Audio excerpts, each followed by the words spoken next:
Dricus du Plessis claims that while competing at a monumental UFC 300 card in April, the newly minted middleweight kingpin has no interest in potentially landing a bout with Israel Adesanya as soon as the event, particularly if he's going to be fighting potentially compromised. Du Plessis, the newly crowned undisputed middleweight champion, headlined UFC 297 just last month in Canada, narrowly edging out then-champion, Strickland in his first championship fight under the promotion's banner, landing the undisputed title. South African favorite, Du Plessis claimed he only issued a call-out to the City Kickboxing, after receiving prior knowledge confirming the ex-champion's ability to make the card. South African favorite, Du Plessis claimed he only issued a call-out to the City Kickboxing, after receiving prior knowledge confirming the ex-champion's ability to make the card.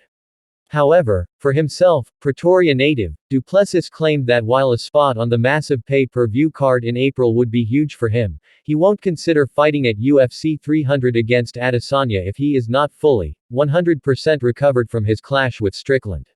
I think UFC 300 is obviously going to be a milestone event, Dricus du Plessis told Jacaranda FM during a recent interview. I think it's going to be great. Every time you have the UFC 100, UFC 200, and now UFC 300 all are massive events and the pay-per-views are insane, it's a massive hype, and I would love to be part of that.